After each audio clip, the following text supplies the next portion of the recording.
Eu vou conversar agora com um cara que representou muito com a camisa do Palmeiras, campeão paulista em 2008, zagueiro de boa qualidade, fã da marcação individual que eu sei. A gente vai falar sobre isso e vai falar sobre outras coisas muito mais. Antes de colocar ele aqui na tela, quero lembrar que este vídeo tem o apoio importantíssimo do OneFootball. O OneFootball é o melhor aplicativo de futebol do planeta. Basta você baixar o link que está aqui na descrição, certo? Ou colocar o seu celular nesse QR Code que está aí do seu lado, do meu lado esquerdo, eu nunca acerto. Tem tudo sobre o Palmeiras, né? Tudo sobre a Bundesliga, ao vivo e de graça, só no OneFootball. Tudo sobre o Campeonato Brasileiro, que, aliás, o Palmeiras, desse cara aí, lidera o campeonato com boas perspectivas de ser campeão brasileiro. Então vamos conversar com esse cara aí, velho. Gustavo Schiavolin. Olha, errei o nome dele. Gustavo Schiavolin. Pô, o nome dele já diz, né? Que ele tem uma origem italiana. Ele jogou no Palmeiras 2007, 2008, fez 80 jogos e marcou 4 gols. Você tá bom, meu caro? Como é que tá? Como é que estão as coisas? Tudo bem? Ô, Paulo, obrigado pelo convite. Tô bem, né?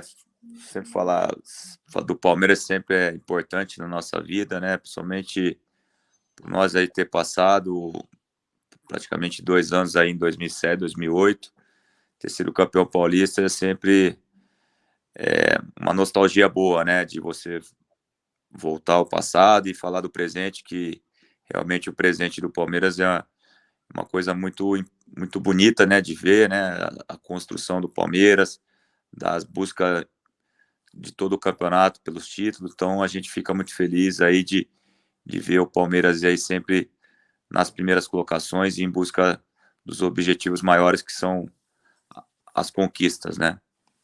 Muito bem. Olha, daquele time que entrou em campo contra a Ponte Preta, na final do Paulista de 2008, segundo jogo, 4 de maio de 2008, eu estava na arquibancada, Marcos, Helder Granja, Gustavo Henrique, Leandro, Pierre, Martinez, Diego Souza, Valdívia, Kleber e Alex Mineiro, entraram ainda, o Denilson entrou no time, enfim, o Diego Cavalieri e o Lene também entraram naquele time, mas esse time começou a ser construído um pouco antes. Antes de falar disso, eu sempre que eu converso com um ex-jogador, eu sempre tenho uma preocupação em perguntar como você está, o que você está fazendo, como é que está a sua vida hoje, Gustavo? Hoje eu fiz o ano passado o curso da licença B, né? Eu trabalhei também 1 ano no Guarani de auxiliar técnico, onde eu comecei. E hoje já fazem praticamente aí 8 meses que nós temos uma escola de futebol aqui em Campinas, a CBF School de Campinas, onde a gente está com praticamente aí 115 meninos, né, de uma faixa etária de 5 a 15 anos. Então eu sou um dos treinadores da unidade, do Sub-13, Sub-15, agora sábado a gente vai começar também o Sub-17, passar um pouco da nossa vivência, da nossa história, do nosso legado. Então é muito importante, assim, é uma geração que eu gosto bastante, principalmente de resgatar os valores e os princípios, né, que estão um pouco esquecidos na nossa sociedade, né? Então, eu sou residente aqui de Campinas, então eu estou muito feliz aí com essa nova fase da minha vida. Muito bem, você começou sua carreira no Guarani, não foi? Eu comecei no Guarani dos 12 aos 20 anos, né? Então passei praticamente todas as categorias, desde o dente de leite até o profissional.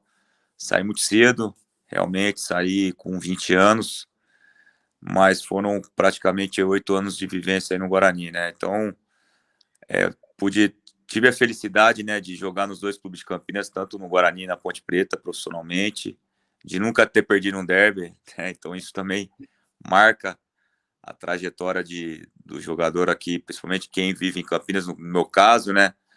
Então, joguei tanto pelo Guarani, tanto pela Ponte e consegui ter só êxitos, então foi muito importante para mim essa passagem. Cara, você parou de jogar em 2017 e o Falcão sempre diz uma. O Falcão tem uma frase importante que o jogador ele morre 2 vezes, né? morre quando morre mesmo, como todos nós, e morre quando para de jogar. Você parou em 2017 com o Avaí, e são 5 anos só, eu vejo que você está fininho aí. Cara, você pegou uma fase de muita mudança no futebol, né, cara? Como é que foi isso? Como é que você encarou parar de jogar? Como é que você se preparou para isso?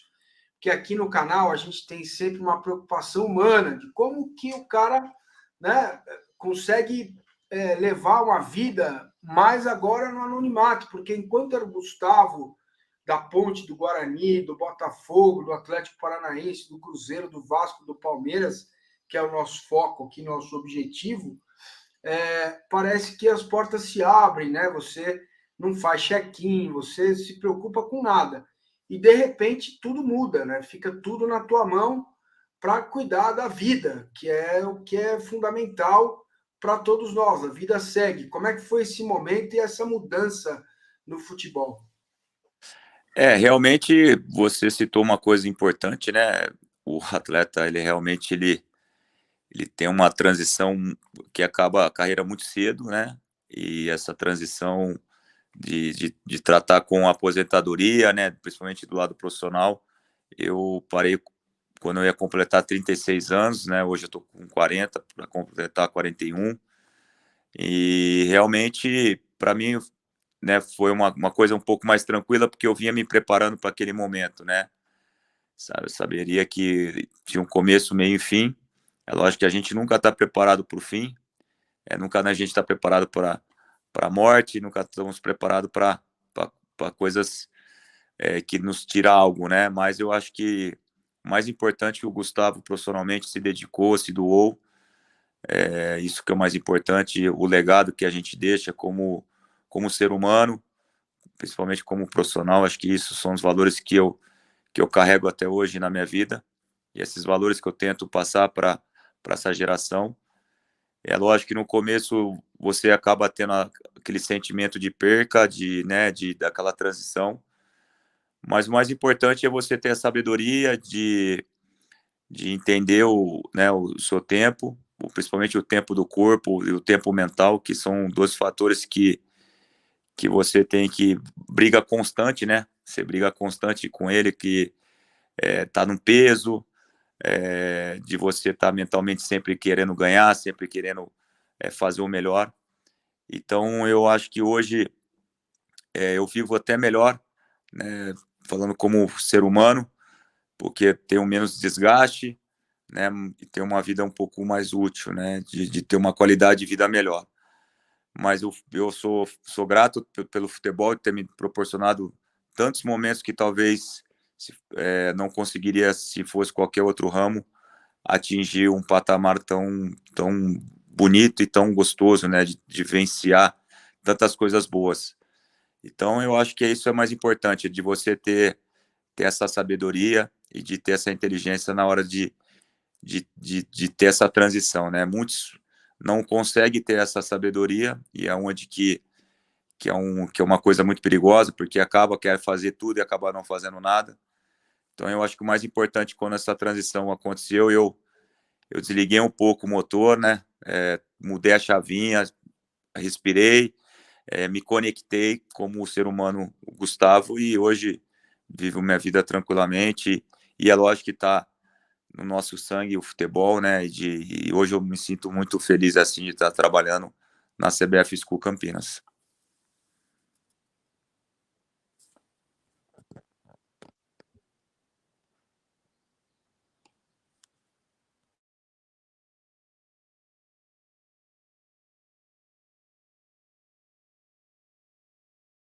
Eu consegui desligar o meu próprio microfone, mas faz parte. Eu sempre faço isso, viu, Gustavo? Dinossauro lidando com internet é terrível. Estava dizendo comigo mesmo aqui, pensando alto, que uma hora você vai fazer aí a licença A e vai virar treinador e vai olhar também para isso na sua carreira profissional. Mas, cara, vamos falar um pouquinho do Palmeiras hoje. Nós vamos voltar lá para 2007, 2008, mas vamos falar um pouquinho do Palmeiras hoje, cara. Como é que você vê o trabalho do Abel? A gente está vendo uma verdadeira rebelião. É jornalista chamando o treinador de colonizador, treinador enlouquecido, né? Hoje mesmo o Mano falou a respeito do Vitor Pereira. Ah, vai lá, pergunta para aquele treinador que tem milhões na conta bancária. Tem alguma coisa estranha aí, errada, que para mim é um pouco, me incomoda muito, né? Porque o Abel, ele erra como eu, como você, mas ele é um treinador preocupado com o desenvolvimento do futebol brasileiro. Por que que isso causa tanta decepção assim, né? Jorginho, o Cuca, o Mano, treinadores consagrados, né? O Jorginho menos, mas alguns treinadores consagrados, até jornalistas, né, que se insurgem, chamam o cara disso, daquilo. Qual é a tua visão vendo de fora? Olha, minha visão é bem clara e bem objetiva, né? Eu acho que o sucesso, seja do Abel, do Palmeiras ou qualquer outro segmento, incomoda muita gente, né? Então eu acho que o Abel tem os seus méritos, né, de consolidar um trabalho belíssimo, né, dentro e fora de campo. Eu acho que o mais importante é a gestão de pessoas. Hoje ele tem essa gestão, ele tem um controle do vestiário, ele consegue extrair o máximo de cada atleta, né? Isso, os resultados se diz por si só. Então, eu acho que alguns treinadores brasileiros, né, dessa forma de atacar, até às vezes alguém da imprensa, eu acho que isso não leva a nada, né? E sim a gente fazer uma reciclagem e a gente fazer uma autocrítica também, que a gente em alguns pontos precisamos melhorar, né? Porque a gente, nós brasileiros, né, eu me incluso, que a gente sempre quer deixar, sempre levar as coisas nas coxas, né? Sempre dar o jeitinho brasileiro, né? Então eu vejo que o Abel ele veio, incomodou muita gente, mas o que ele tem em mãos é o seu trabalho, o seu caráter, né? Eu acho que você nunca pode questionar o caráter de outra pessoa, você não conhece a fundo. Eu acho que ele conseguiu hoje transformar, em termos de resultado, o Palmeiras numa potência não só nacional, mas sim mundial. Então, eu acho que o sucesso ele incomoda, né? E eu sou fãzaço aí do Abel, né? Porque principalmente o que eu tento carregar comigo é essa gestão de pessoas, de entender cada um o que pode, né, tirar o máximo de cada atleta, e eu acho que ele está fazendo isso muito bem no Palmeiras, que, no entanto, como eu disse, os resultados se diz por si só. Então, realmente a gente fica triste, né, por alguns comentários maldosos, às vezes até o Palmeiras, falando em campo, sendo prejudicado pela arbitragem, né? Então, eu acho que isso tá nítido, né? Mas o mais importante é que, mais uma vez, o Palmeiras vai chegar, tá chegando, faltam poucas rodadas e vai incomodar mais ainda as pessoas, porque o Palmeiras vai ser campeão brasileiro, pelo seu mérito, pela sua grandeza, pela sua qualidade de elenco, qualidade do seu treinador, de sua comissão, porque é um trabalho em todo. Então, eu só tenho que enaltecer realmente esse trabalho do Abel e de toda a comissão, de todo o pessoal do Palmeiras, e principalmente que os protagonistas são os atletas, né? Não adianta você ter ideias, metodologia e eles não comprarem, né? Então, os jogadores compraram a ideia do Abel e têm feito aí todos os campeonatos têm chego aí ou na semifinal ou na final e têm conseguido os seus objetivos, que são os títulos. Muito bem. Bom, vamos voltar no tempo então, que acho que imagino que é isso que o Gustavo gosta de falar, porque falar de conquista é uma beleza. Olha lá, já até abriu o sorrisão, levantar a taça é uma maravilha. E ele chegou no Palmeiras com a Trafic, né, naquela parceria feita, e alguns jogadores que vieram, né, Diego Souza, o Kleber e tal. Conta pra gente como é que foi a formação daquele elenco campeão paulista. O título foi decidido contra o São Paulo, evidentemente, mas aí precisava vestir a faixa, o professor mandou vestir a faixa no vestiário e tal, enfim, coisas que acabam entrando aí para o folclore do futebol.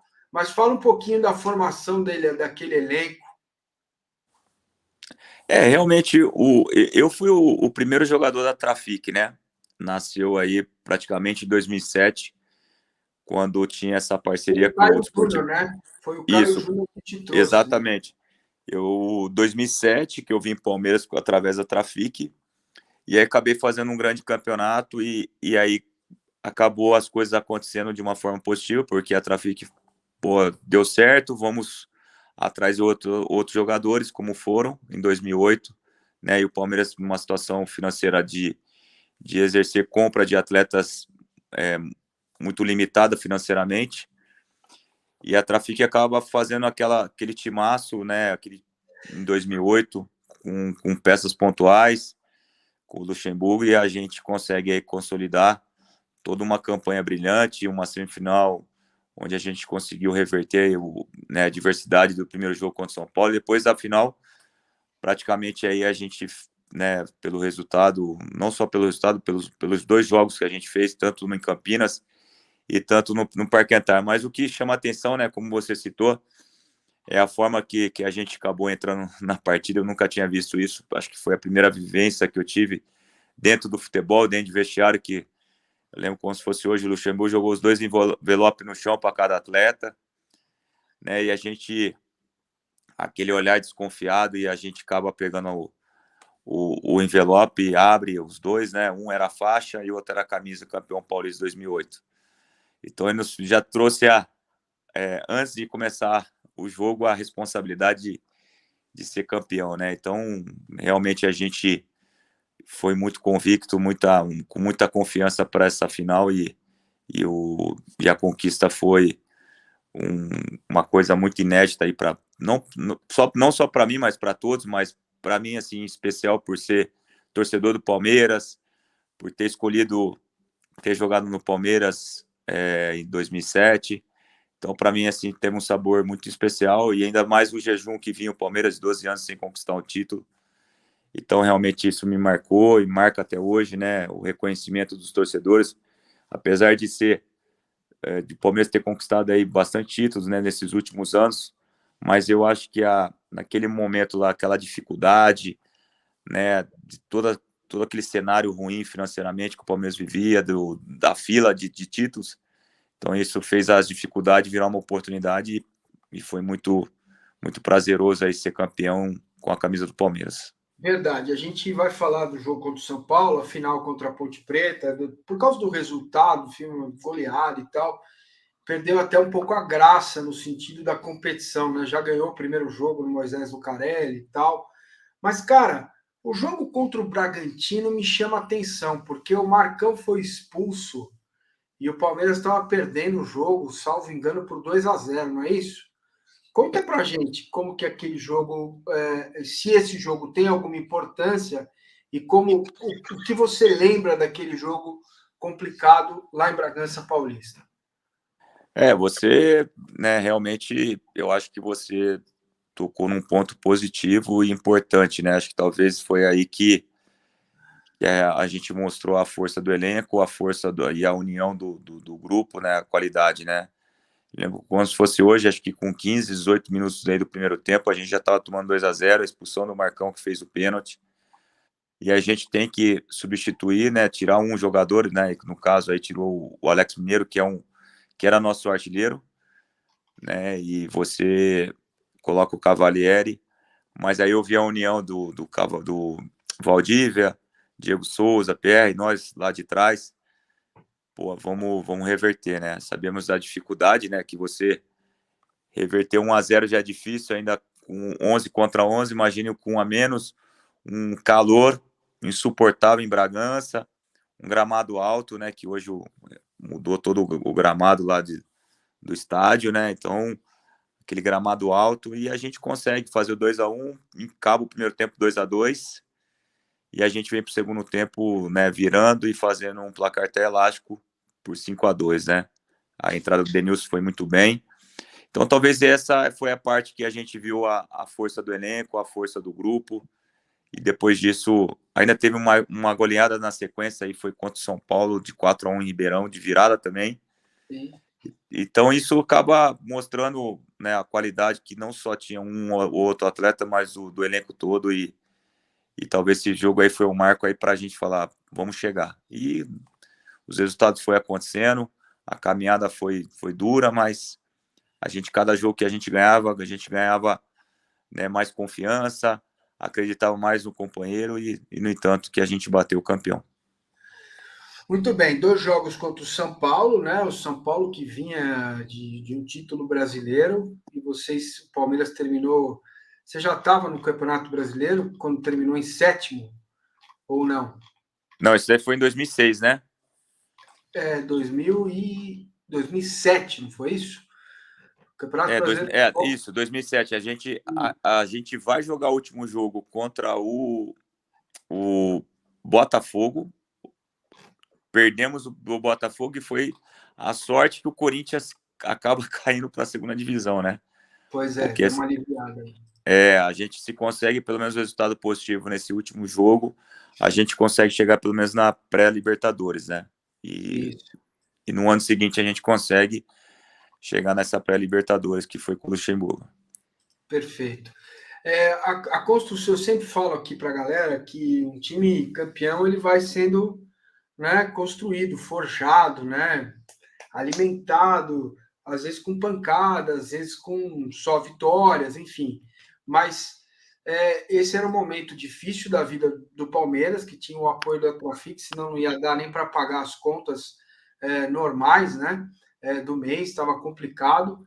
E você chega, né, para fazer dupla de zaga com o Henrique, que para mim foi um dos melhores zagueiros que atuou com a camisa do Palmeiras, cara muito técnico. Como é que era isso, vocês dois? Um era mais a definição de característica dessa dupla de zaga, Gustavo? Realmente, né? Como a gente tinha essa dificuldade financeira, né? A Trafic foi muito importante, né? Também como foi na época de Parmalat, 93, 94, né? Talvez assim, talvez foi essa mudança de chave. Depois, lógico, que a gente tem que enaltecer muito aí o trabalho do Paulo Nobre na sequência aí, que foi a mudança realmente do patamar do Palmeiras, né? Mas a gente vinha com o David Braz também, subindo da base, tinha um Maurício, né, que hoje se consolidaram aí no futebol, no cenário do futebol brasileiro, como grandes zagueiros. E eu e o Henrique, a gente completava, né, por ser um jogador, eu era um jogador mais técnico, mas ao mesmo tempo viril, né, e o Henrique um jogador mais clássico, com uma saída de bola muito boa também.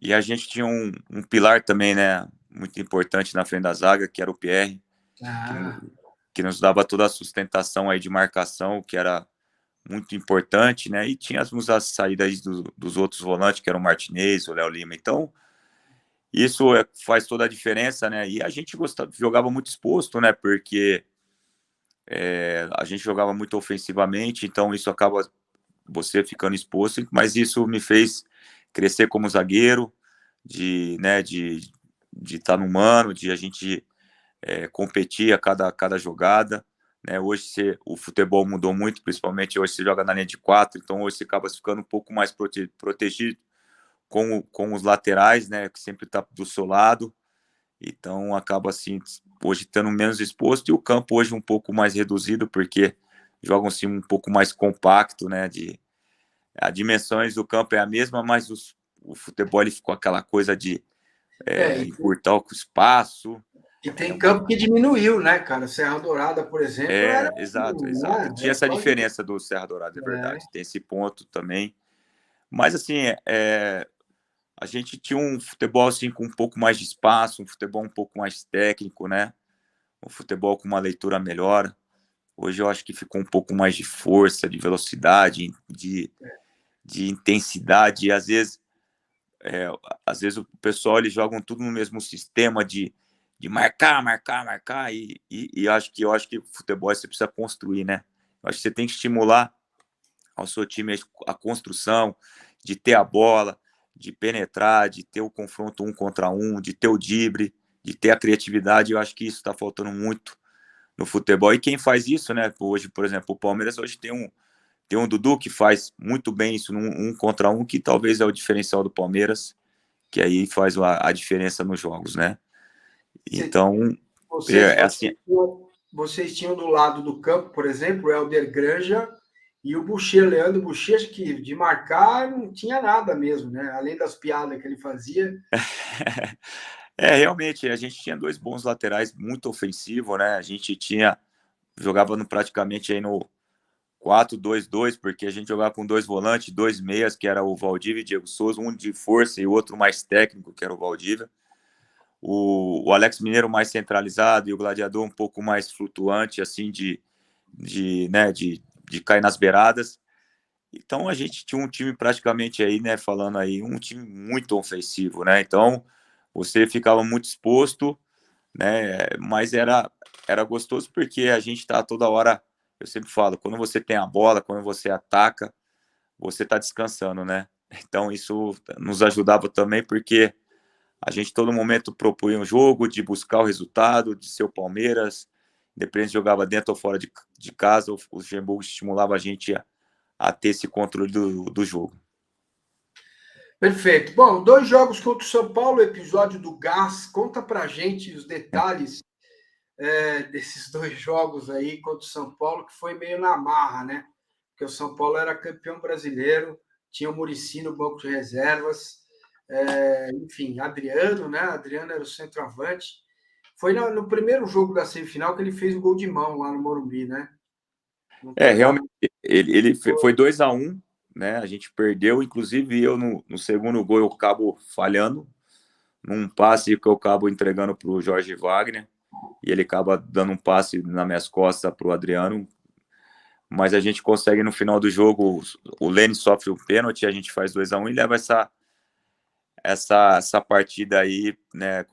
Como eu disse para alguns repórteres naquele momento, a gente perdeu a batalha, mas não tinha perdido a guerra, né? Então, levamos para o Barcantar, a gente sabia que era muito forte, como a gente realmente mostrou nossa força. E aí foi um jogo muito pegado, um jogo muito difícil, né? Tava chovendo, tava uma garoa no começo do jogo. E a gente acaba fazendo aquele gol com o Léo Lima, nos trazendo essa vantagem. E aí no final do jogo a gente tem aquele gol do Valdívia na arrancada do Wendel, né? Mas para mim assim foi uma vitória muito pessoal, porque a gente sabe quando perde sempre crucifica ou sempre direciona a derrota para um atleta, né?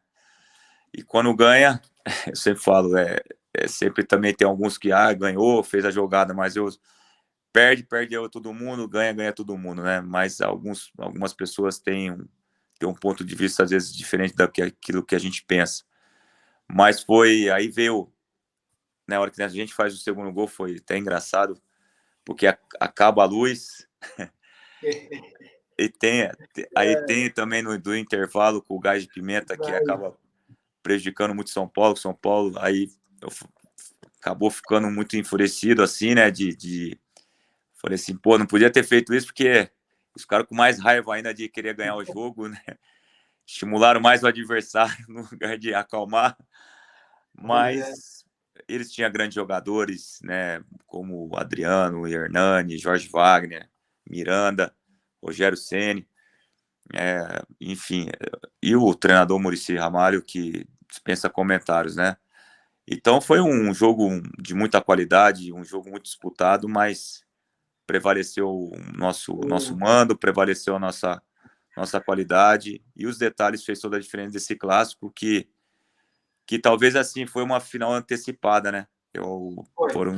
Foi uma final antecipada, porque a gente saberia que quem passaria de lá já com certeza ganharam muita força aí para a final, como foi nós, né? A gente ganhou muita força aí para a final contra a Ponte, lógico, com todo respeito, com toda admiração pelo trabalho da Ponte, mas era aquele momento nosso e foi um momento realmente, como eu disse, especial, porque você comemorar um título, uma conquista, ela se torna já prazerosa, mas quando você comemora, né, comemorando um título, uma conquista de um clube que você gosta, não tem como você ser diferente e ser mais especial, né? Então eu lembro como se fosse hoje, acho que eu dei umas 10 voltas olímpicas, né?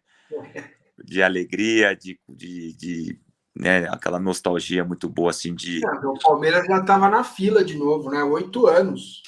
Exatamente. Já Foram tinha 12, uma né? 12 pressão, anos, né? né? 12, né? De Paulista, 12. 12 anos de Paulista e 8 de conquista, né? Isso, pois é. Ô, Gustavo, a gente já está caminhando para o final aqui do nosso Sim. papo. Eu moro perto do Allianz Parque e tem uma banca de jornal aqui perto. Nessa época, o rapaz que. A banca até virou, agora não vende mais jornal, vende flores, mas o rapaz é o mesmo. E ele fazia assim, uma gentileza para mim e entregava o Diário Lance para mim, aqui em casa, que também não existe mais no papel. E ele sempre vinha um bilhetinho quando o Valdívia passava pela banca às 5 horas da manhã. O Valdívia, nesse período, vocês tiveram trabalho com ele ou ele ainda estava pianinho? Porque eu tenho uma opinião, cara. Eu acho que se o Valdívia tivesse se cuidado fora do campo, ele hoje seria um dos maiores jogadores do futebol mundial, porque ele jogava muita bola, mas a gente sabe, não sou eu que estou dizendo, e nem o rapaz da banca, e tem vários relatos de que ele realmente fora não tinha assim um comportamento muito profissional. Ele deu trabalho ou foi tranquilo? Não, e em relação ao Valdívia, né, eu só tenho coisas boas a falar dele, né? Foram aí uma convivência de praticamente 6 meses, um ano e 6 meses, né? Porque eu peguei ele no período de 2007, mas eu acho que talvez o grande momento do Valdívia realmente foi o Paulista, né? Em 2008, porque depois, logo na sequência, aí começou o Brasileiro, já foi vendido para a Arábia, mas era um jogador realmente assim, ó, fora de sério, assim, que talvez não, acho que com toda a propriedade eu posso afirmar que foi um dos melhores jogadores que eu vi jogar, né, de treino, de jogo, de chamar a responsabilidade. Realmente ele tinha um giro tanto na esquerda e na direita, né, de corpo, que às vezes você não sabia que lado que ele ia sair, né, um bom passe, era irreverente, mas assim, dentro de campo, nunca tinha dado trabalho, e principalmente fora de campo, né? Eu nunca, assim, daquele momento que eu convivi com o Valdívia, para mim sempre foi um cara brincalhão, um cara extraordinário, assim, fora de campo, dentro, um cara amigo, né? Então, assim, as coisas só tenho lembranças boas, assim, de ter vivenciado com ele, ter aprendido com ele, de ser um vencedor, de realmente um cara ter orgulho de ter vestido assim ele, de você ver aquela alegria de vestir a camisa do Palmeiras. Então, como você disse, chegou no nível assim dentro do país dele, acho que no auge, né, de seleção chilena, mas talvez assim alguns detalhes poderia ter transformado ele aí num dos maiores jogadores do mundo, né? Porque realmente eu falo com propriedade aí com que eu vi um dos grandes jogadores tecnicamente falando, um cara realmente diferenciado. Muito bem. E, cara, vou fazer uma pergunta para finalizar. Você, como treinador, tem que escolher um dos dois para contratar no seu time, tá bom? Um 9, já que você foi zagueiro. Alex Mineiro ou Kleber Gladiador? Hoje, você pode só contratar um para ser o 9. Qual você contrataria? Eu gostaria, assim, assim, vou falar um, lógico, mas assim, eu gostava dos dois características um pouco diferentes, mas eu votaria no Kleber Gladiador, porque ele poderia me dar uh, alguma outra coisa a mais em termos de saída de área, mas também de ser um finalizador, né? Então ficaria com o Gladiador. Muito bem. Kleber Gladiador é mais completo que o Alex Mineiro na sua visão. Muito Exato. bem. Cara, Gustavo Schiavolin, cara, muito obrigado pela tua participação aqui no canal.